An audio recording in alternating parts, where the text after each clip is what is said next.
आज से। ठीक है, मंगलाचरण करते हैं।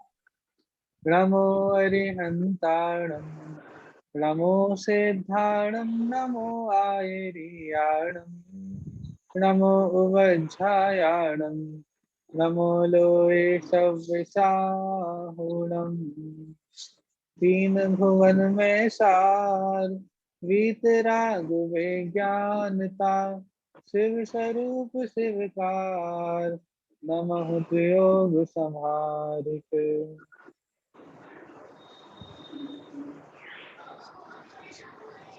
देखिए हमारा विषय चल रहा है बाल बोध पे, और बाल बोध का तीसरा भाग हमारा चल रहा है, और इसमें हमारा पाठ चल रहा है अभी। आज हमारा पाठ प्रारंभ होगा द्रव्य गुण पर्याय पे। ठीक है, तो द्रव्य गुण पर्याय की चर्चा पहले दूसरे भाग में भी थोड़ी थोड़ी हम कर चुके हैं। 6 द्रव्य वाला एक पाठ आया था, तो 6 द्रव्यों के बारे में हमने पढ़ा था। तब भी मुझे ही पढ़ाने का मौका मिला था, और आप सभी को बड़े अच्छे से वो याद भी होगा कि द्रव्य 6 होते हैं। उसके उसके लिए हमने एक थोड़ी सी कहानी बनाई थी, कि जिससे हमको ये समझ में आया कि द्रव्य 6 ही क्यों होते हैं।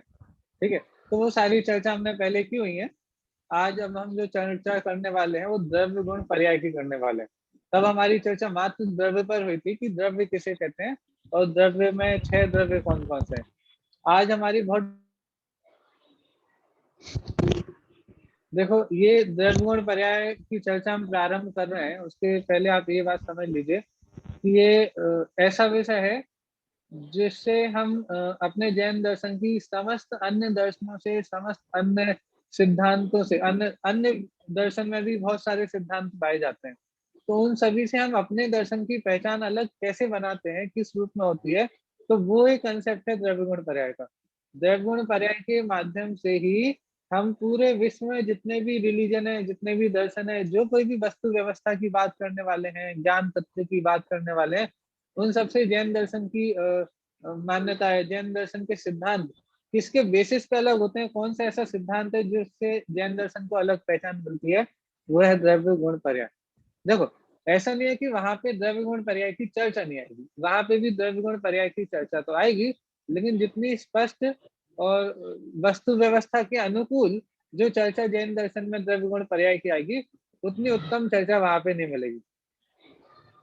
सारी मैं स्वाध्याय वगैरह जब करता हूँ, तो एक बार प्रवचन सार जी में एक लाइन आई है, वो मुझे बहुत प्रिय है, बहुत अच्छी लगती है। वहां पे ऐसा कहा गया है कि ये द्रव्य गुण पर्याय स्वभाव की प्रकाशक पारमेश्वरी व्यवस्था भली है, उत्तम है, पूर्ण है, योग्य है। तो उन्होंने वहां पे आचार्य अमृतचंद स्वामी ने सीधे सीधे ये लिखा है कि ये जो भगवान के द्वारा बताई हुई ये जो द्रव्य गुण पर्याय की जो व्यवस्था है, वस्तु विश्व की व्यवस्था में जो द्रव्य गुण पर्याय की व्यवस्था बताई है, वो बहुत अच्छी है, बहुत भली है, उत्तम है, पूर्ण है, योग्य है, और दूसरी कोई भी व्यवस्था उतनी उत्तम नहीं है, पूर्ण नहीं है, योग्य नहीं है। हाँ? तो इससे आपको इस पूरे विषय की महिमा पता चलती है कि ये द्रव्य गुण पर्याय कितना इंपॉर्टेंट चैप्टर है ना। मतलब यदि आपको द्रव्य गुण पर्याय समझ में आ गया, तो आपको सुखी होने से कोई नहीं रोक सकता। ऐसा समझ करके अब इस पूरे चैप्टर को पढ़ना है। फिर से, यदि द्रव्य गुण पर्याय का पाठ अच्छे से समझ में आ गया, तो आपको सुखी होने से कोई नहीं रोक सकता। और यदि आप बोलो कि भाई हम तो फिर भी दुखी हैं, तो या तो अभी आपको द्रव्य गुण पर्याय अच्छे से समझ में नहीं आई है, या फिर उसमें और उसमें विकास करने की जरूरत है, जिससे वो आपको उसकी समझ अच्छी हो। ठीक है, तो चलिए, ऐसी बात से, ऐसी उत्तम भावना से कि हम इस पाठ को पढ़ करके अपने जीवन में बड़े सुखी होंगे, संतोष को धारण करेंगे, समझदारी को बढ़ाएंगे, ऐसी भावना से हम ये पाठ प्रारंभ करते हैं। ठीक है, श्रुति जी आप, हाँ, जो भी अनम्यूट हो जाए गलती से उनको म्यूट कर दीजिएगा। ठीक है, चलिए हम प्रारंभ करते हैं। सबसे पहला, यहाँ पे देखो, प्रश्नोत्तर के माध्यम से पूरा पाठ हमारा कवर हो जाएगा। आज पूरा नहीं हो पाएगा, ये पाठ थोड़ा सा बड़ा है, लेकिन हम कोशिश करेंगे सारे विषय इसमें जो आने वाले हैं वो सभी हम कवर कर लें। चलिए, सबसे पहले प्रश्नों के माध्यम से यहाँ विषय चालू होगा। पहला प्रश्न देखिए क्या है, विश्व किसे कहते हैं। तो ये हम सभी को पता है विश्व किसे कहते हैं। जाति अपेक्षा से 6 और संख्या अपेक्षा अनंत द्रव्यों के समूह को विश्व कहते हैं। ये परिभाषा हम काफी टाइम से पढ़ते आ रहे हैं, तो मैं इसमें ज्यादा डिटेल नहीं करूंगा, लेकिन बस इतना कि विश्व में क्या है कि भी 6 द्रव्यों का जो समूह है, जाति अपेक्षा से 6 द्रव्य, और यदि एक एक जाति में भी यदि देखें तो कितने कितने द्रव्य हैं, तो उस अपेक्षा से देखेंगे तो अनंत अनंत द्रव्यों के समूह को विश्व कहते हैं। जीव अनंत, पुद्गल अनंत अनंत, धर्म अधर्म आकाश एक एक द्रव्य है, और काल द्रव्य लोक प्रमाण असंख्यात है। इस प्रकार कुल अनंत अनंत द्रव्यों के समूह को विश्व कहते हैं। ठीक है। फिर यहाँ पे दूसरा प्रश्न उपस्थित होता है कि क्या कभी विश्व का नाश हो सकता है। देखो, इन प्रश्नों के माध्यम से आप ध्यान से देखना कि कैसे हम द्रव्य गुण पर्याय की चर्चा पे पहुंचेंगे, कैसे ये सारे प्रश्न एक दूसरे से इंटरकनेक्टेड है। ठीक है। तो दूसरा प्रश्न यहाँ पे उठाया कि क्या कभी विश्व का नाश हो सकता है, तो उत्तर बड़ा अच्छा आता है। विश्व द्रव्यों का समूह होने से और द्रव्य अनादि अनंत अकृत्रिम होने से स्वतः सिद्ध अविनाशी है। उनका नाश कभी भी संभव नहीं है, मात्र उनकी पर्याय ही बदलती रहती हैं। इसलिए द्रव्य परिवर्तनशील कहे जाते हैं। द्रव्यों के परिवर्तन की अपेक्षा विश्व को भी परिवर्तनशील कहा जाता है, परंतु द्रव्यों का नाश ना होने से विश्व का भी नाश नहीं होता। दो वो प्रश्न क्या था भाई, हमको डर रहता है ना कि भाई ये दुनिया खत्म हो जाएगी। हाँ? पहले जब बहुत सारे लोगों को पता होगा कि ऐसा दुनिया में ऐसी न्यूज़ फैल गई थी कि 2012 में पूरी दुनिया खत्म हो जाएगी। ठीक है।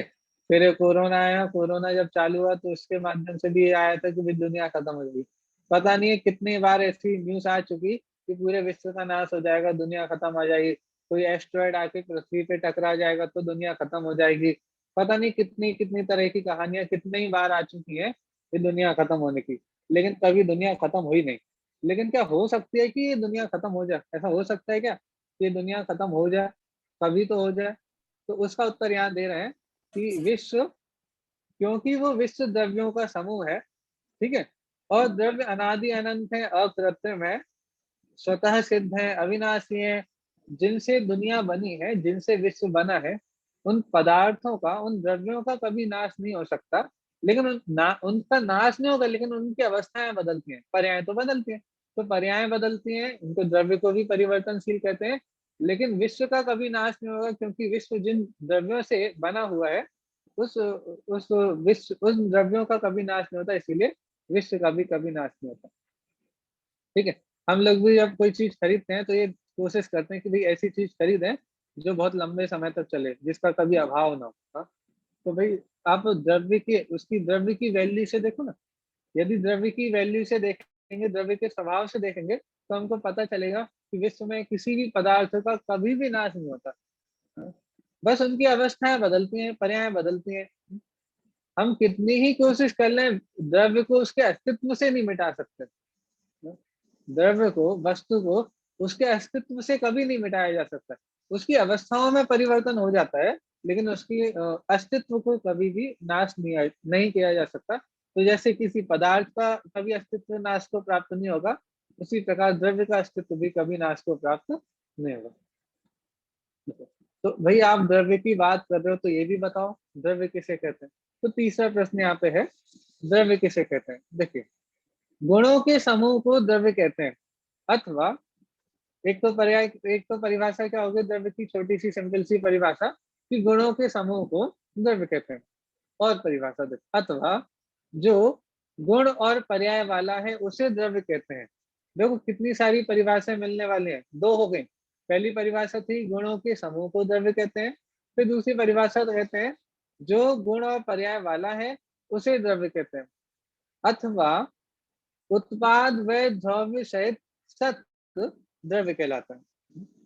सत द्रव्य लक्षणम उत्पाद व द्रव्य उत्तम सत। तत्वार सूत्र में भी आप अभी पढ़ रहे हैं, तत्वार सूत्र की जो रेगुलर क्लासेस चल रही है उसमें भी आपको विषय आएगा, द्रव्य की परिभाषा वहां भी आएगी। तो वहां पे भी कहा है उत्पाद व द्रव्य उत्तम सत, सत द्रव्य लक्षणम, गुण पर्यायवत द्रव्यम। ऐसी बहुत सारी परिभाषाएं मिलती हैं, सारी की सारी परिभाषा यहाँ पे दे दी। पहली क्या थी, गुणों के समूह को द्रव्य कहते हैं। फिर जो गुण और पर्याय वाला है उसे द्रव्य कहते हैं। और उत्पाद व द्रव्य से सहित सत वो द्रव्य कहलाता है। तो तीन परिभाषाएं यहाँ पे हमने देखी। देखिए आगे, प्रत्येक द्रव्य अनंत अनंत गुणों का समूह स्वतः सिद्ध है। उन गुणों के माध्यम से उसमें प्रति समय कार्य होता रहता है। इस प्रकार स्थायी रहकर सतत परिणमन करने वाले, कार्य करने वाले पदार्थ को द्रव्य कहते हैं। जिसे अपना कार्य करने में दूसरे की सहायता नहीं लेनी पड़ती, उस पर से पूर्ण निरपेक्ष अनंत शक्ति संपन्न सत्ता को द्रव्य कहते हैं। देखो, इसको यदि एक शब्द में बोलूंगा, पूरा जो अभी हमने बात के विषय पढ़ा, permanency with a change and change with permanency. मतलब परमानेंट भी रहे और चेंज भी होता रहे, और चेंज भी होता रहे और फिर भी परमानेंट है। जो चीज चेंज भी होती रहे और चेंज होने के साथ साथ परमानेंट भी बनी रहे, उस चीज को द्रव्य कहा जाता है। हाँ? अब देखो, आप आपके सामने जितनी भी चीज देखेंगे वो द्रव्य रूपी है। अभी आपको वो उसका पर्याय दिख रही है, उसका परिणमन दिख रहा है, लेकिन है वो द्रव्य। उसकी हर समय कोई ना कोई अवस्था होती है, तो जब भी आप किसी भी चीज को देखोगे, वो किसी ना किसी अवस्था में दिखाई देगा, लेकिन है वो द्रव्य। द्रव्य का ही परिणमन है, उस परिणमन को ही पर्याय कहते हैं।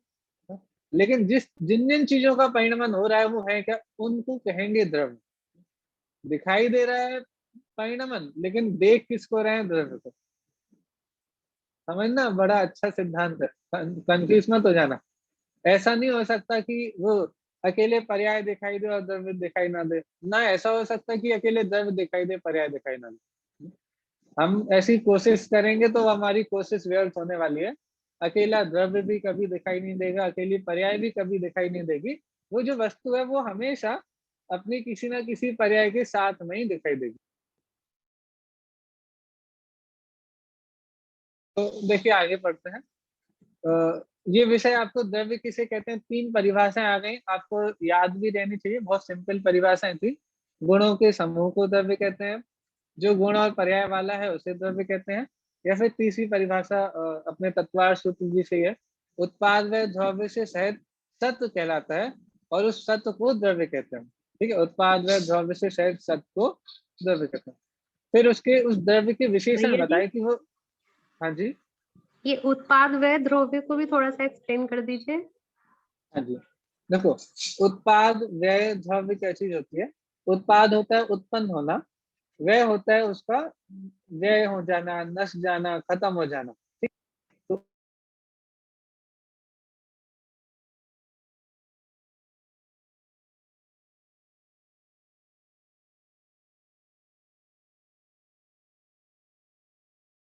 हाँ, उत्पाद व्यय और द्रव्य हम देख रहे थे। उत्पाद का मतलब होता है उत्पन्न होना, व्यय का मतलब होता है नाश को प्राप्त होना, खत्म होना। और उत्पन्न होने में और नाश को प्राप्त होने में भी जो चीज एक साथ बनी रहती है, हमेशा बनी रहती है, उत्पन्न होने समय भी थी, व्यय होने के बाद भी बनी रहेगी। मतलब किसी चीज का उत्पाद हुआ, उसके पहले जो चीज थी, व्यय होने के बाद भी जो चीज बनी रहेगी, मतलब हर समय जो चीज सदा काल बनी रहने वाली है, उसको कहा जाता है द्रव्य। जैसे उदाहरण के रूप में देखते हैं, जैसे सोने की बहुत सारी अवस्थाएं होती हैं। हाँ?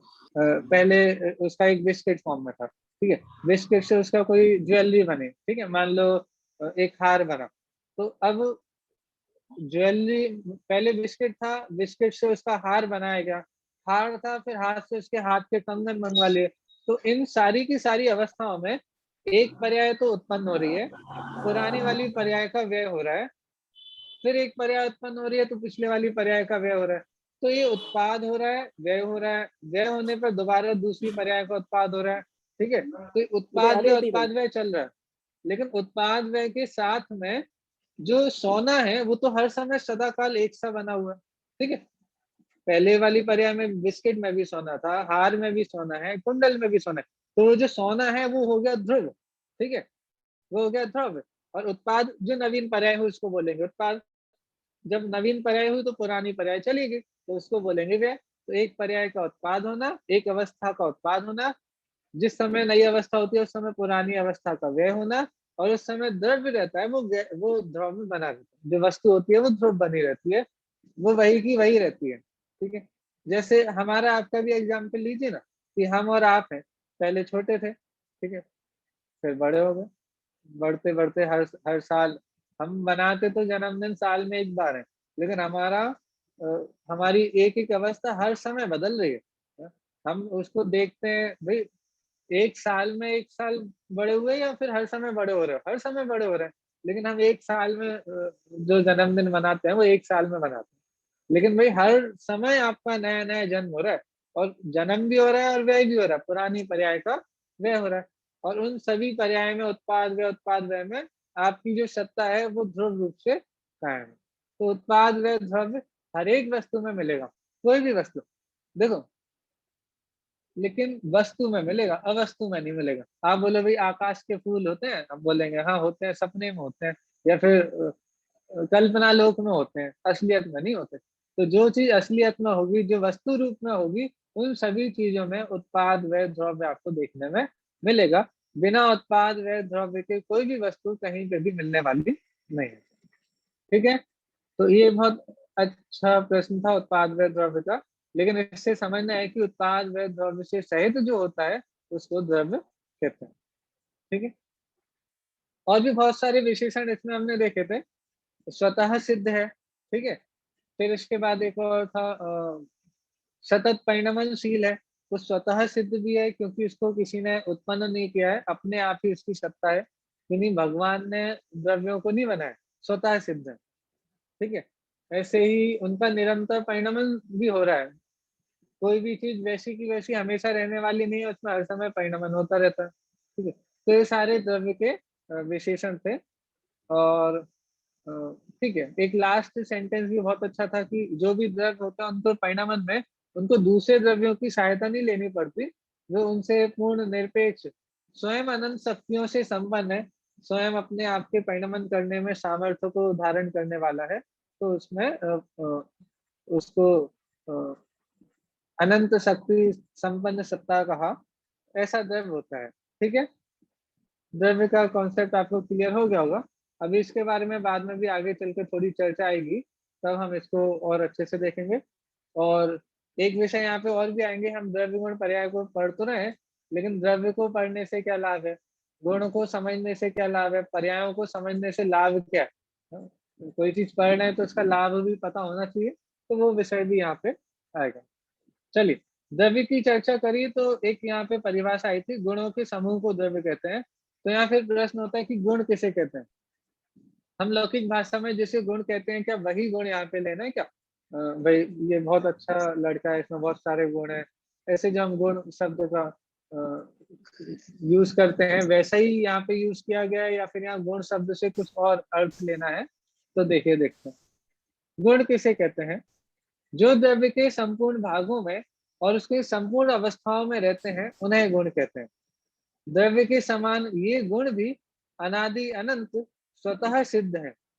प्रत्येक द्रव्य में, उसके सभी प्रदेशों में, उसकी सभी दशाओं में, अनंतानंत की संख्या में ये गुण द्रव्य के साथ एकमेक होकर रहते हैं। अर्थात पहले द्रव्य और गुण पृथक-पृथक रहते हों, बाद में उन दोनों को मिला दिया गया हो, ऐसा नहीं है। वरन द्रव्य गुणमय है, गुणों का अखंड पिंड है। गुण भी द्रव्यमय है, द्रव्य से हीनाधिक नहीं है।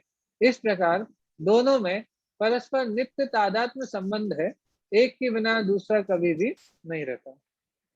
काफ़ी डिटेल में यहाँ पे बताया है, गुण किसे कहते हैं। सिंपल परिभाषा क्या दी थी जो पहली लाइन में थी कि जो द्रव्य के संपूर्ण भागों में पाया जाए और उसकी सारी की सारी अवस्थाओं में पाया जाए। बड़ा सिंपल एग्जांपल इसमें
वॉइस नहीं आ रही है आपकी। सबके सामने नहीं सही आ रहा।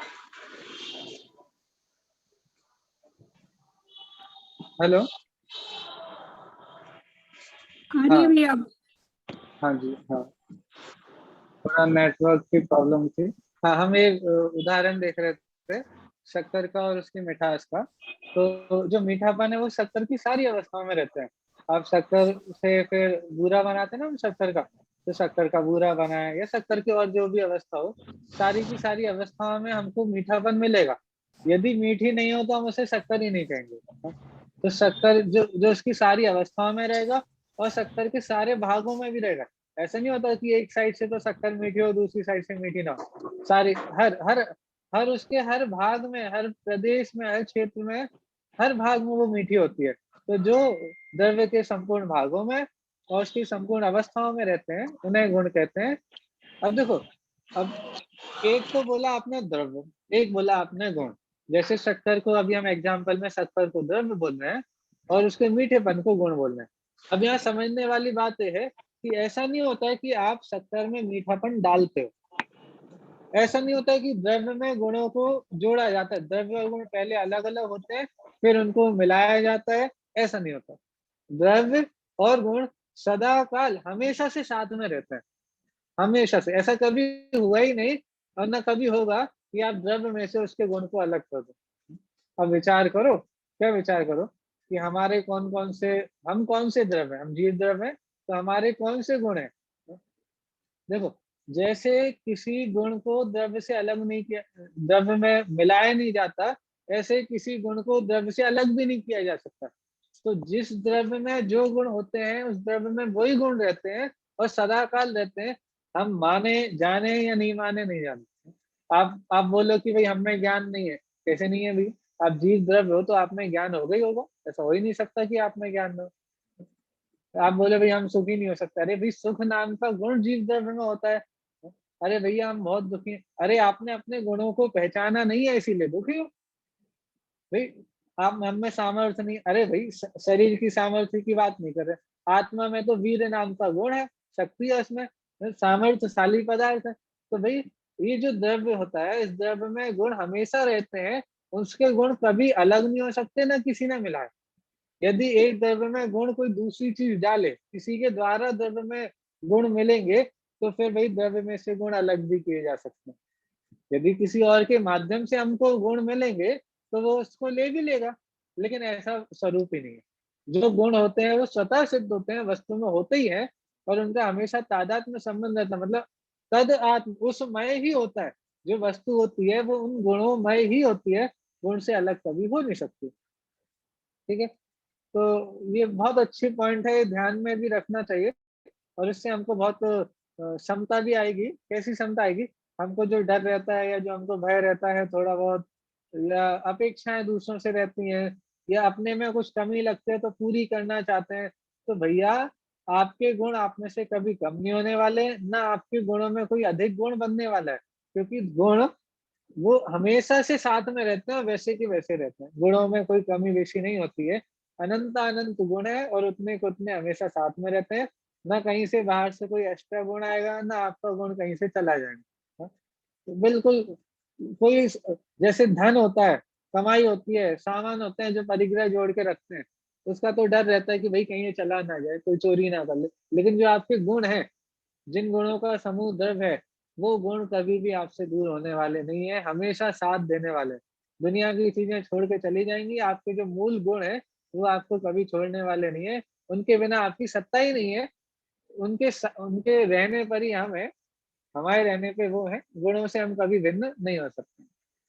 ठीक है, देखो अभी इतनी अच्छे से डिटेल में परिभाषा हो भी गई, फिर भी उसको और समझने के लिए यहाँ पे एक और प्रश्न 5वां है अगले पेज पर।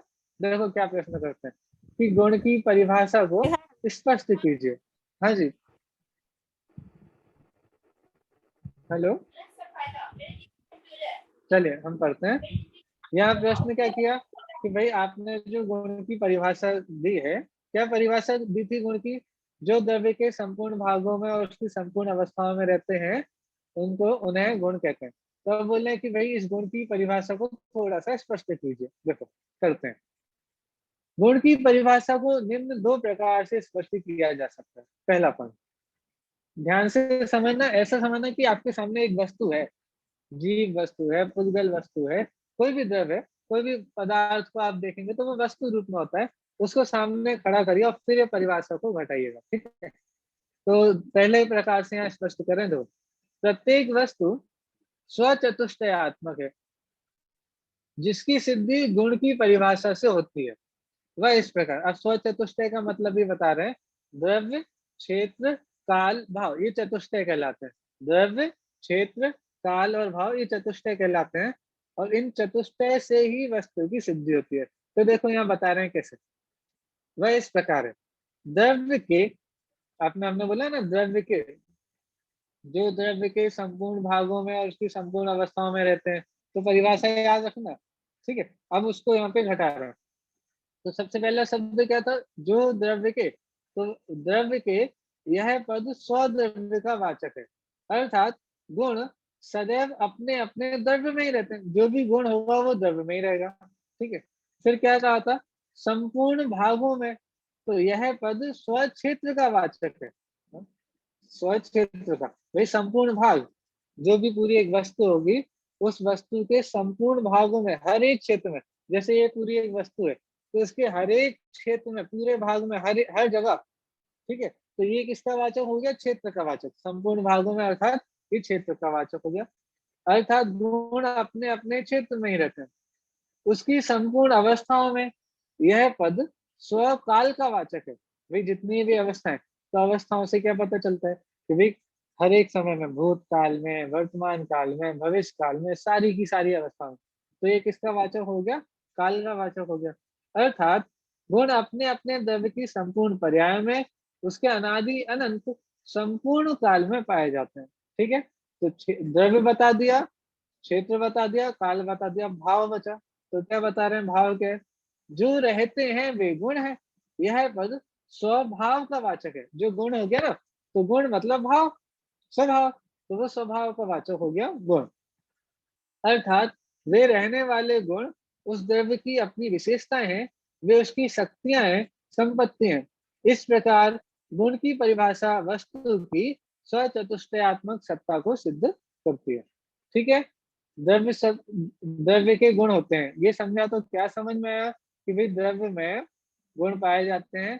अर्थात गुण द्रव्य, क्षेत्र, काल, भाव, वो सारी जो वस्तु की स्वचतुष्टयात्मक सत्ता है, जिसके बिना वस्तु हो नहीं सकती, जिससे वस्तु की बाउंड्री एक सीमित हो जाती है कि भाई ये इसका स्वद्रव्य क्या है, पर द्रव्य से भिन्न हो गया।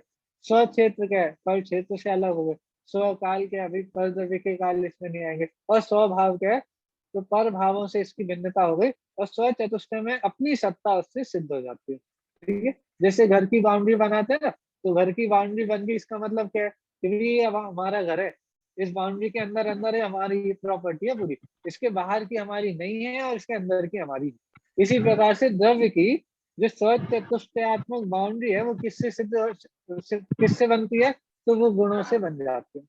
ठीक है, चलिए अब इसके बाद एक और तरह से इसकी परिभाषा को यहाँ पे स्पष्ट कर रहे हैं। चलिए देखते हैं।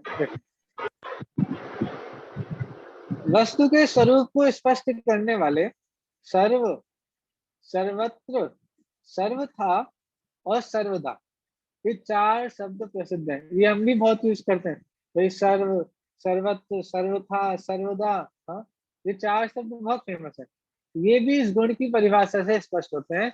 वह इस प्रकार से, देखो कैसे आपको नई चीज पता चलेगी। सर्व, सर्वत्र, सर्वथा और सर्वदा कब यूज करना चाहिए। गलत यूज बहुत किया जाता है इन 4 शब्दों का।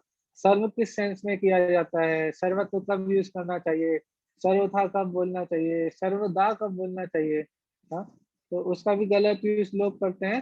तो यहाँ समझना कि किसका यूज कब होता है।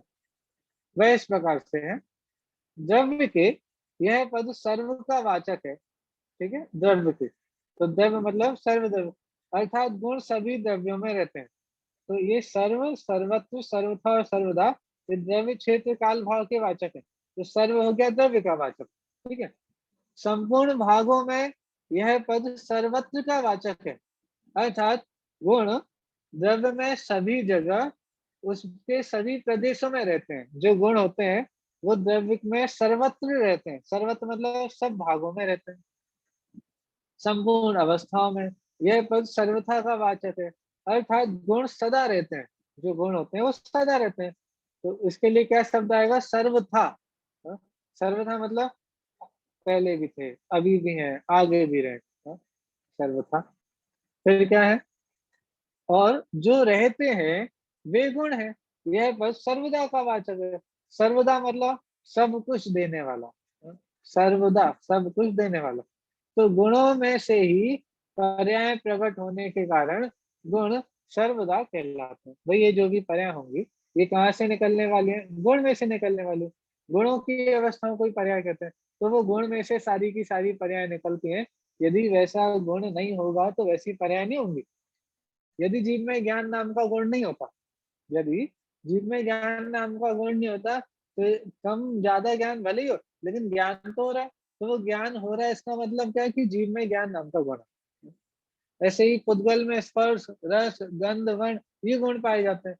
तो भाई जिसमें जो गुण होता है उसमें से ही उसकी पर्याय होती है। यदि गुण ही नहीं होगा तो पर्याय कैसे होगी। तो वो पर्याय को सब कुछ देने वाला कौन है, तो पर्याय को सब कुछ देने वाला गुण है। गुण से ही उसको सब कुछ प्राप्त होता है। जो भी अवस्था होती है वो गुण से होती है। इसलिए वो पर्याय को सब कुछ देने वाला गुण कहलाता है, इसलिए सर्वदा। ठीक है, तो इस प्रकार से क्या हुआ, इस प्रकार गुण की परिभाषा में सर्व, सर्वत्र, सर्वथा और सर्वदा में वस्तु का स्वरूप स्पष्ट होता है। आपको समझ में आ गया सर्व, सर्वत्र, सर्व, सर्वत्र, सर्वथा और सर्वदा का प्रयोग कैसे होना है, कोई बताएगा आप मुझे। द्रव्य, क्षेत्र, काल, भाव में इन चारों का प्रयोग कैसे होगा।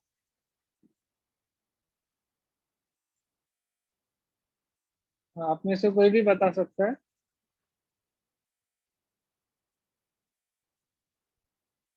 ये जो हमने 4 शब्द देखे ना अभी, सर्व, सर्वत्र, सर्वथा और सर्वदा, इसमें किसके लिए, द्रव्य, क्षेत्र, काल, भाव में से किसके लिए कौन सा शब्द यूज किया गया ये बताना है।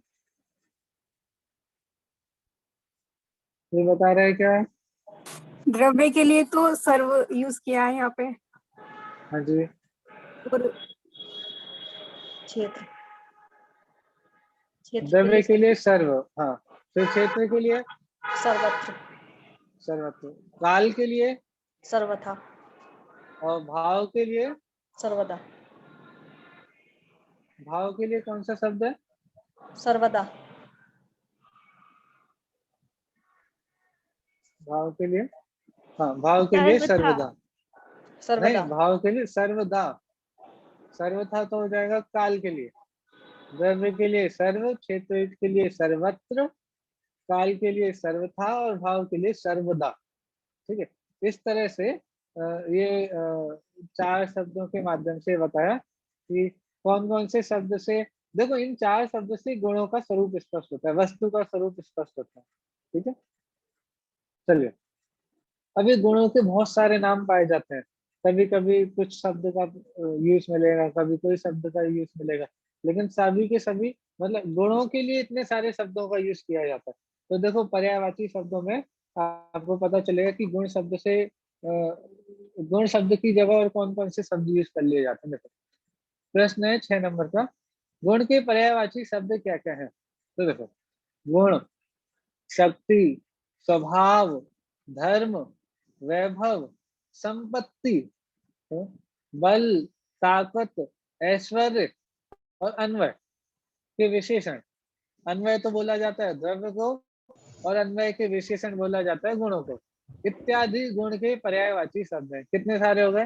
गुण, शक्ति, स्वभाव, धर्म, वैभव, संपत्ति, बल, ताकत, ऐश्वर्य और अन्वय के विशेषण। 10 पर्यायवाची हो गए टोटल। हाँ, इतने सारे नाम आपको गुण के मिलेंगे। हम जिनागम का अभ्यास करेंगे, स्वाध्याय करेंगे, ये सारे के सारे शब्द हमको स्वाध्याय में मिलेंगे। ठीक है, चलिए देखिए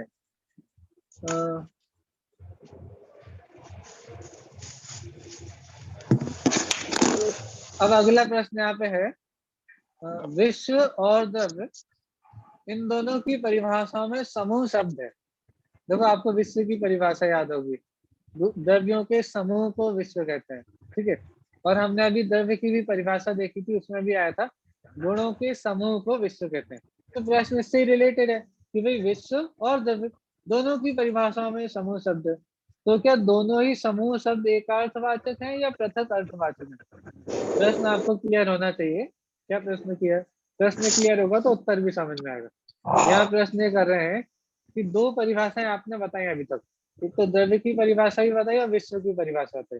द्रव्य की परिभाषा बोला कि गुणों के समूह को द्रव्य कहते हैं, और विश्व की परिभाषा आपने बताई थी कि द्रव्यों के समूह को विश्व कहते हैं। तो दोनों की परिभाषाओं में जो समूह शब्द है ना, उस समूह शब्द में कुछ सिमिलैरिटी है, कोई डिफरेंस भी है, तो वो यहाँ पे बता रहे हैं। देखो विश्व और द्रव्य दोनों की परिभाषाओं में आया हुआ समूह शब्द पृथक पृथक अर्थ का वाचक है। देखो क्या अंतर है वो अब पता चलेगा। देखो विश्व की परिभाषा वाला समूह शब्द मात्र उनके एक स्थान पर एक साथ रहने को बताता है। भाई एक स्थान पर, ये जो 3 लोग का नक्शा हम देखते हैं ना, वो जो हमने हमारे जैन धर्म का जो एक हम सिंबल बनाते हैं, उसमें जो 3 लोग का नक्शा बनता है, तो वो जो आपको याद होगा ऐसा पूरा एक नक्शा बनता है, तो वो विश्व का हम नक्शा बनाते हैं, 3 लोग, ऊर्ध्व लोक, मध्य लोक और अधोलोक। तो बता रहे हैं कि अब ये जो विश्व की परिभाषा में द्रव्यों के समूह को विश्व कहते हैं, उसमें समूह शब्द का क्या अर्थ लेना कि ये सारे के सारे द्रव्य एक क्षेत्र में एक साथ रहते हैं। ठीक है, एक क्षेत्र में एक साथ रहते हैं, एक स्थान पर रहते हैं। ठीक है, वो संबंध बताने के लिए हमने विश्व शब्द में समूह शब्द का यूज किया। ठीक है, परंतु जब आपने समूह शब्द का यूज कर लिया तो ये मत समझ लेना वो आपस में एक दूसरे के साथ कुछ करते हैं, ऐसा नहीं, परंतु उनका परस्पर में कुछ लेना देना नहीं है। भाई हर एक द्रव्य अपना अपना स्वतंत्र है। भाई एक समूह में रहते हैं इसका मतलब ये नहीं कि भाई एक दूसरे में दखल अंदाजी करते हैं, नहीं, एक दूसरे से उनको कुछ लेना देना नहीं है। वे सभी एक दूसरे से पूर्णतः निरपेक्ष है। जैसे एक कमरे में, देखो बहुत अच्छा उदाहरण दे रहे हैं, उदाहरण समझ में आ जाएगा, आपको पूरा आंसर समझ में आ जाएगा। जैसे एक कमरे में अनेक बल्बों का प्रकाश एक दूसरे में प्रविष्ट होकर रहता है, परंतु एक दूसरे से पूर्णतया निरपेक्ष है। एक बल्ब बुझा देने से मात्र उसका ही प्रकाश नष्ट होता है, अन्य का नहीं। इसी प्रकार परस्पर पूर्ण निरपेक्ष, स्वतंत्र, स्वाधीन रूप से सभी द्रव्य एक साथ विश्व में रहते हैं। यह विश्व की परिभाषा में आए समूह शब्द का अर्थ है। देखो अब देखो एक उदाहरण देता हूँ आपको। भाई हम बोलते हैं ना इंटरनेट, ठीक है, इंटरनेट का मतलब क्या होता है? इंटरनेट, वही इंटरनेट वही जिसके माध्यम से हम एक क्लास सुन पा रहे हैं, इंटरनेट। वो वेब का कनेक्शन जाल बोलते हैं, अंतरजाल बोला जाता है इसमें हिंदी में। क्या वो इतने सारे इसमें चीजें, इतने सारे नेटवर्क हैं, इतने सारे कि भाई आप सोच भी नहीं सकते। लेकिन सारे का सारे जो नेटवर्क है सब अपने में है, सब एक जगह पे, एक जगह पर होने पर भी सब अपनी अपनी अलग अलग सत्ता रखते हैं। अपना अपना एक क्या बोलते हैं डेस्टिनेशन एड्रेस होता है सबका, सब अपना अपना अलग अलग रखते हैं। ऐसा ऐसा हमें कैसे पता चलता है? तो भाई जब आप कोई एक वेबसाइट ओपन करते हो तो वही खुलती है, दूसरी नहीं खुल जाती है। आपने गूगल को खोलना है तो गूगल ही खुलेगा, फेसबुक नहीं खुलेगा। फेसबुक को खोलना है तो फेसबुक खुलेगा, गूगल नहीं खुलेगा। ये कैसे हो रहा है? ये इसीलिए हो रहा है कि भाई है तो सब इंटरनेट पे, सारी चीजें इंटरनेट पे ही है, लेकिन इंटरनेट पे होने पर भी सबकी अपनी अपनी अलग अलग सत्ता है नहीं है। यदि अलग अलग सत्ता नहीं हो तो फिर वो एक दूसरे की जगह, मतलब एक को खोलने जाओ दूसरा खुल जाएगा। तो ऐसे जैसे यहाँ लाइट का उदाहरण दिया, तो भी एक कमरे में 6 बल्ब जला दो, तो 6 बल्ब भी जला दोगे तो भी सबकी अपनी अपनी अलग अलग रोशनी है। अरे हम कमरे में जला देते हैं, हमको तो पता ही नहीं चलता। चलो ऐसा करना, एक बल्ब एक दीवार पे लगाओ, दूसरा बल्ब दूसरी दीवार पे लगाओ, ठीक है। अब बहुत बार ऐसा होता है बल्ब के नीचे उसकी रोशनी नहीं आती है, तो जस्ट नीचे, पहले जैसे होल्डर आते थे ना, उन होल्डरों में ऐसा होता था बल्ब के जस्ट नीचे उसकी रोशनी नहीं आती थी, लेकिन बाकी पूरे कमरे में उसका प्रकाश आता था। तो यदि दो सामने दीवारों पे बल्ब है तो यहाँ का बल्ब यहाँ की दीवार को वो क्या बोलते हैं उसको प्रकाशित करता है। तो वो भी इसी रूम में यहाँ से यहाँ आ रहा है उसकी रोशनी, और इस बल्ब की रोशनी यहाँ से आ रही है, तो टकरा रही है, तो एक दूसरे में इंटरफियर कर रही है क्या? नहीं कर रही भाई। एक द्रव्य दूसरे द्रव्य में कोई इंटरफेरेंस नहीं करता। एक बल्ब को बंद करोगे उसी की रोशनी बंद होगी, दूसरे की नहीं होगी। तो इससे समझ में आता है कि ऐसे ही वस्तु व्यवस्था लोक में भी ऐसा ही है कि एक द्रव्य दूसरे द्रव्य में कोई भी किसी भी प्रकार का हस्तक्षेप नहीं करता है, सबका परिणमन अपना अपना स्वतंत्र रूप से होता है। ठीक है, तो ये उत्तर क्यों आया था? प्रश्न क्या था? प्रश्न ये चल रहा था कि भाई आपने द्रव्य की परिभाषा में भी समूह शब्द लिया है और विश्व की परिभाषा में भी समूह शब्द लिया है, तो दोनों में कोई अंतर है क्या? तो यहाँ बताया कि यहाँ पे जो विश्व की परिभाषा में समूह शब्द आया, उसमें तो इतना ही बताना है कि ये सारे के सारे द्रव्य एक साथ एक जगह रहते हैं। कौन सी जगह? ये 3 लोक की जो जगह है ना विश्व, उस एक जगह में सारे के सारे द्रव्य रहते हैं, इसलिए बोल दिया समूह। अब द्रव्य की परिभाषा में भी समूह शब्द आता है, उसका क्या अर्थ है? देखो, द्रव्य की परिभाषा में आया समूह शब्द तादात्म्य संबंध का वाचक है। गुण द्रव्य के साथ एक में होकर रहते हैं, जैसे नमक को खारेपन से, खारेपन को नमक से कभी भी पृथक नहीं किया जा सकता। उसी प्रकार द्रव्य को गुणों से या गुणों को द्रव्य से कभी भी पृथक नहीं किया जा सकता है। वे दोनों एक दूसरे में घुल मिलकर एक होकर रहते हैं।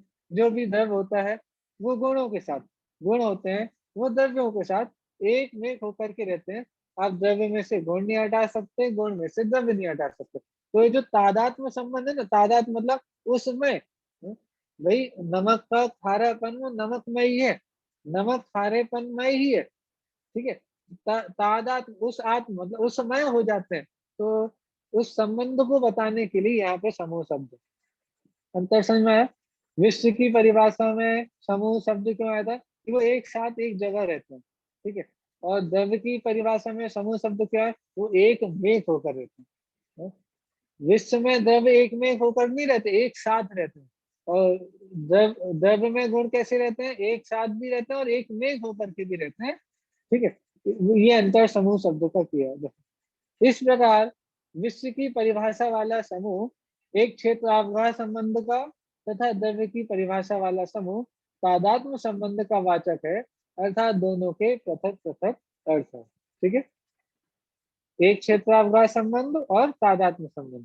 तो विश्व की परिभाषा में जो समूह शब्द आया उससे तो एक क्षेत्र अवगाह संबंध, और द्रव्य की परिभाषा में जो गुणों के समूह बोला वहां पे तादात्म्य संबंध को समझना चाहिए।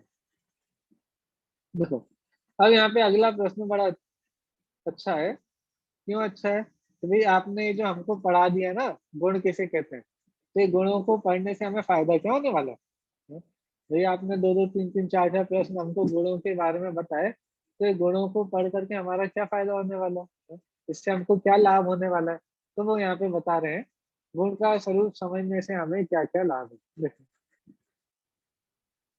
गुण का स्वरूप समझने से वैसे तो अनेकों लाभ है, पर उनमें से कुछ मुख्य निम्नलिखित हैं। सारे लाभ यहाँ पे नहीं बता रहे हैं, थोड़े से लाभ यहाँ पे बता रहे हैं। देखो, मुख्य मुख्य देखो, सबसे पहला, गुण द्रव्य के संपूर्ण भागों में रहते हैं। यह समझ में आ जाने पर ज्ञान मस्तिष्क में रहता है। श्रद्धा अथवा सुख दुख का वेदन हृदय में होता है। आचरण या चारित्र पैरों से होता है, इत्यादि मान्यताएं नष्ट हो जाती हैं। देखो हम लोग साइंस में क्या पढ़ते हैं कि भाई ज्ञान कहाँ पे है, यहाँ माइंड होता है, यहाँ दिमाग होता है, यहाँ से काम चलता है पूरा माइंड का। ठीक है, सुख दुख कहाँ होते हैं, तो सुख दुख के लिए बोला जाता है कि हृदय से सुख दुख होते हैं, दिल यहाँ होता है तो दिल में सुख दुख होता है। आचरण का होता है भाई पैरों से आचरण होता है, चरित्र वहां से होता है। हाँ, ये सारी मान्यताएं तो ऐसी हैं कि भाई जो हमारा गुण है वो एक जगह पाया जाता है, द्रव्य पूरा है, उस पूरे द्रव्य के एक भाग में एक एक गुण पाया जाता है। इस वाले भाग में ज्ञान, यहाँ वाले में सुख दुख है, पैरों में चारित्र। भाई लेकिन ऐसा नहीं है, ये मान्यताएं नष्ट हो जाती हैं जब हमको गुण की सही परिभाषा समझ आती है। इन गुणों के विकास के लिए इनसे संबंधित एक एक अंग को पुष्ट करने के लिए किए जाने वाले निरर्थक प्रयास नष्ट हो जाते हैं तथा अनंत गुणों के अखंड पिंड निज ध्रुव तत्व में स्थिर रहने का भाव जागृत होता है। इसमें स्थिरता से सभी गुण विकसित हो जाते हैं। अभी हम क्या करते हैं, भाई दिमाग कमजोर होते हैं, क्या करना चाहिए, बादाम खाना चाहिए। अब वो भी कैसी, गला करके सुबह घिस करके दूध में डाल करके फिर खाओ। वो भी ऐसे एक एक बादाम को घिसो, वो ऐसे दूध में गला करके खाओगे तो दिमाग बहुत तेज हो जाएगा।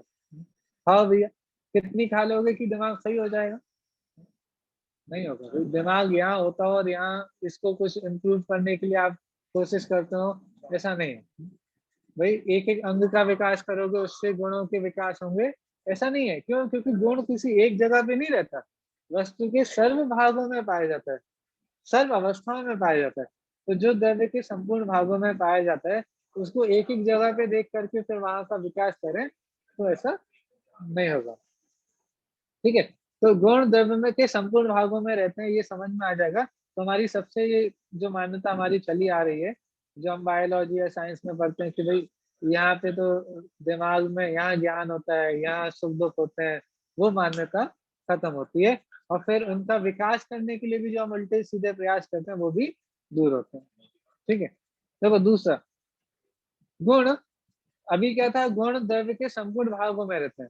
अब किसके बेसिस पे लाभ बता रहे हैं, देखो गुण द्रव्य की संपूर्ण अवस्थाओं में रहते हैं, अर्थात अत्यंत हीन कमजोर अवस्था में भी संपूर्ण गुण विद्यमान।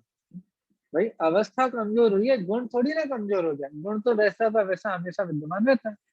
यह समझ में आ जाने पर उन अवस्थाओं से दृष्टि हटाकर सदा विद्यमान अनंत सामर्थ्य संपन्न अनंत गुणों के अखंड पिंड ज्ञानानंद स्वभावी निज तत्व में दृष्टि स्थिर करने का भाव जागृत होता है। इसमें स्थिरता से पर्यायों की हीनता कमजोरी भी नष्ट होकर पर्याय अनंत सामर्थ्य संपन्न हो जाती हैं। कमजोरियों पे ध्यान देंगे तो कमजोर बने रहेंगे, स्वभाव पे ध्यान देंगे, स्वभाव पे दृष्टि करेंगे तो वो स्वभाव विकसित होता है, पूर्ण रूप से प्रकट होता है। देखो क्या समझ में आएगा इस पॉइंट में, यहाँ ये समझाना चाह रहे हैं कि भाई कैसी भी अवस्था हो, कितनी भी कमजोर हो, कितनी भी विकृत रूप अवस्था भी हो जाए, विभाव रूप परिणमन हो जाए, कमजोर रूप परिणमन हो जाए, लेकिन सारी की सारी अवस्थाओं में जो गुण है वो गुण वैसा का वैसा हमेशा विद्यमान होता है। अवस्था में कमी होने पे गुण की कमी नहीं होती है।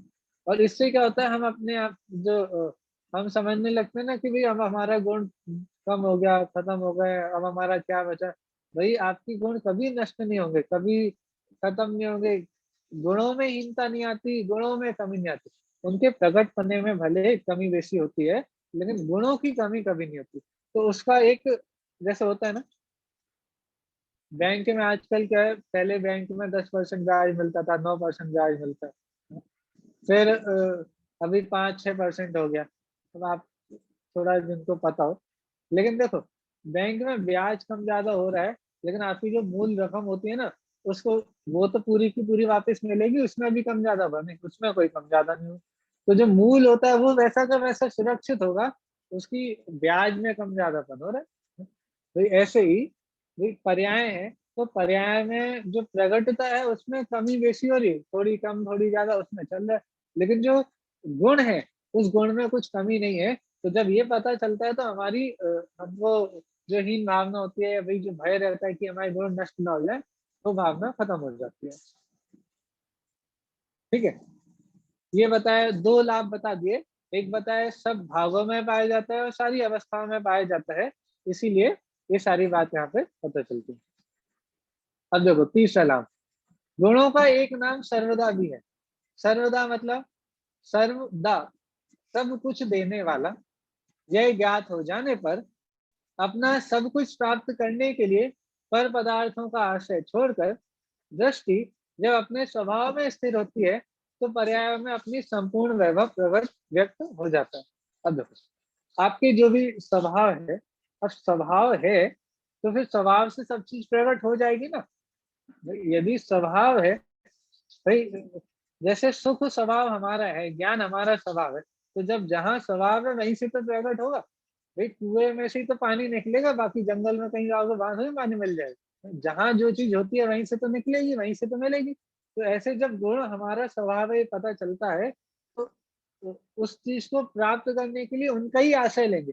अभी हम क्या करते हैं, भाई सुख हमारा स्वभाव है, ज्ञान हमारा स्वभाव है, और उसकी प्राप्ति के लिए हम बाहर झांक रहे हैं, हम बाहर से उसकी प्राप्ति के उपाय बना रहे हैं। तो भाई बनेंगे ही नहीं। जहाँ जो चीज होगी वहीं से उस चीज की प्राप्ति होगी। तो सुख का स्वभाव हमारा है तो हमारे आश्रय से ही हमको सुख की प्राप्ति होगी।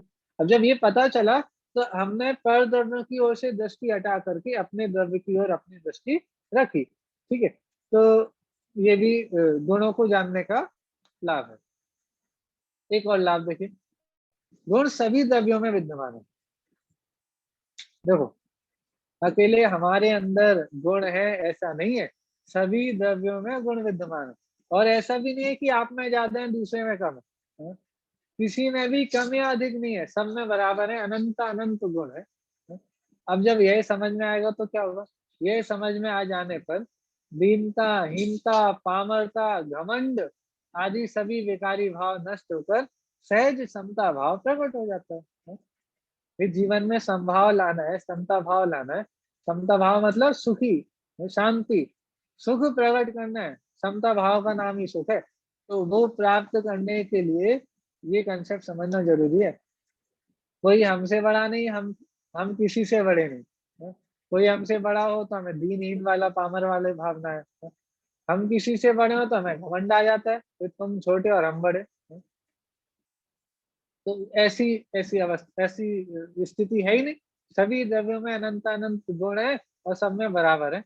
अब जब सब में बराबर है तो फिर ना दीनता आनी, ना हीनता आनी, ना पामरता आनी, सब बिल्कुल समभाव समता भाव प्रकट हो जाएगा। ठीक है, और एक और लास्ट में लाभ बता रहे हैं। देखो आध्यात्मिक जीवन में, हमारे जीवन में चारित्रिक रूप से क्या विकास होना चाहिए, कैसे कैसे जो हमारी परेशानियां वो कम होनी चाहिए, वो इस लाभ में बड़े प्रैक्टिकल रूप में बता रहे हैं। देखिए सभी द्रव्य अपने अपने भागों में ही रहते हैं, अर्थात प्रत्येक का अपना अपना क्षेत्र सुनिश्चित है।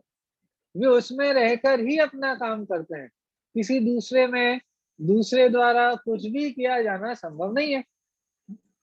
आप में कोई आ नहीं सकता, आप किसी में जा नहीं सकते। ठीक है, आप में से कोई कुछ ले नहीं सकता, आपको कुछ कोई दे नहीं सकता। गुणों का स्वरूप समझने से ये बात स्पष्ट हो जानी चाहिए। आपका जो है वो आप में है, आपसे है, किसी के द्वारा नहीं, किसी से नहीं। भगवान में, भगवान के द्वारा भी आपको कोई गुण की प्राप्ति नहीं हो जाएगी, न किसी के द्वारा आपके गुणों को छीना जा सकता, कुछ नहीं, ऐसी व्यवस्था ही नहीं है। जब ये बात समझ में आ गई कि कोई हमारे में किसी के द्वारा कुछ हो नहीं सकता है, तो यह समझ में आ जाने पर हम अन्य किसी का भला बुरा कर सकते हैं या अन्य कोई हमारा भला बुरा कर सकता है इत्यादि विपरीत मान्यता से उत्पन्न होने वाले करने धरने के भाव, पराधीनता के भाव, भय चिंता आदि विकारी भाव नष्ट हो जाते हैं। अब देखो परेशानी की जड़ क्या है, भाई हमारा कुछ चला जाएगा या कुछ हमारे में आ जाए, या हमारी में से कुछ खराब चीजें वो चली जाए, बाहर से कोई अच्छी चीजें आ जाए, यही तो चलता रहता है दिन भर। इसी के लिए तो 24 घंटे हम प्रयास करते रहते हैं। लेकिन अब क्या समझ में आएगा जब गुणों का स्वरूप समझेंगे, भाई कुछ भी करने से कुछ नहीं होने वाला है। क्या नहीं होने वाला, कि कोई भी गुण आप में एक्स्ट्रा आने वाला नहीं, आपके गुण कहीं जाने वाले नहीं। तो अब ना भय रहने वाला है किसी प्रकार का, ना कोई पराधीनता का भाव, कुछ करने धरने का भाव नहीं। देखो हमारे जो भगवान है, भगवान की प्रतिमा, जिन प्रतिमा को देखो और जिन प्रतिमा को देख करके ऐसी शिक्षा लो, कैसी कि देखो कुछ करने की जरूरत नहीं, हाथ पे हाथ धरे ऐसे करना रहना अब कुछ जैसे कुछ करने के लिए है ही नहीं, क्या करें भाई, हमारे में से कुछ जा नहीं सकता, हमारे में कुछ आ नहीं सकता, अब क्या करना है। भगवान की मुद्रा देख करके, चाहे खड्गासन मुद्रा देखो, चाहे पद्मासन मुद्रा देखो, उनकी मुद्रा देखो, उनके हाथ कैसे रखे हैं, पैर कैसे एक जगह स्थिर हैं, आंखों की नासाग्र दृष्टि होती है, सारे के सारे मुख मुद्रा देखो, उससे ये बात समझ में आती है कि भी करने धरने की जरूरत नहीं, पराधीनता की गुंजाइश नहीं, भय नहीं, चिंता नहीं। क्यों नहीं? क्योंकि ये भाव, ये स्वरूप, वस्तु का सही स्वरूप समझ में आ गया। और क्या होगा? तथा जीवन में स्वतंत्रता, स्वावलंबन, निर्भयता, निश्चिंतता प्रकट होती है। विभागों का अभाव होता है और ये अच्छे अच्छे गुण प्रकट हो जाते हैं, अच्छी अच्छी चीजें नेचर में अच्छा इम्प्रूवमेंट हो जाता है। जैसा स्वतंत्रता, स्वावलंबन है। भाई जब पर हमारे में कुछ कर नहीं सकता है, तो भाई हम पर का अवलंबन भी कर लेंगे, स्वावलंबन होंगे। निर्भयता रहेगी, किसी भी प्रकार से भय नहीं रहेगा, किसी भी प्रकार की चिंता नहीं रहेगी, तो निश्चिंतता। और अपने में ही रहकर अपना काम करने की स्वयं जिम्मेदारी, जवाबदारी समझ में आती है। अभी तो लगता है कि हमारा काम किसी और के कारण रुका हुआ है, ये कोई हमारा करेगा तब जाकर के हमारा काम होने वाला। ये समझ में आने पे क्या होगा भाई, गुणों का स्वरूप समझ में, अपने ही में रहकर अपना काम करने की स्वयं जिम्मेदारी, जवाबदारी समझ में आती है, जिससे सोनमुखी पुरुषार्थ प्रकट होकर स्वरूप स्थिरता हो जाती है। फलस्वरूप जीवन सहज निराकुल आनंदमय हो जाता है। इत्यादि अनेकों लाभ गुण का स्वरूप समझने से प्राप्त होते हैं। ये तो यहाँ पे थोड़े लाभ हैं, और आप जितना विचार करो, उस सारे के सारे जितना विचार करोगे उतने और लाभ हमारे माइंड में ख्याल में आते जाएंगे। इस तरह यहाँ पे गुणों की चर्चा पूरी हुई। अब यहाँ पे पर्याय की चर्चा प्रारंभ होगी। पर्याय किसे कहते हैं?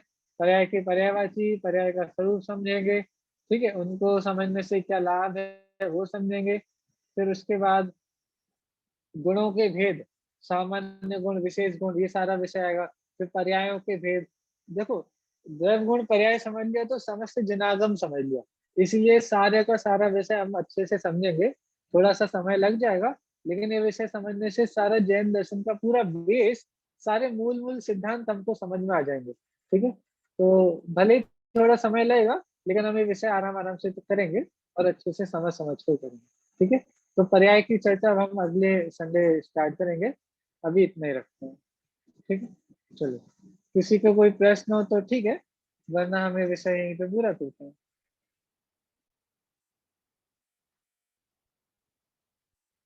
चलिए, ये विषय बड़ा सिंपल था, तो मुझे भी नहीं लगता कि कोई किसी प्रकार का प्रश्न होगा। चलिए, ठीक है, समय भी हमारा हो गया है। जिनवाणी स्तुति करते हैं। जावाणी के ज्ञानते सुझे लोकालोक, सोवाणी मस्तको नमो सदा देतु भो। बोले पंच परमेश्वरी भगवान की जय।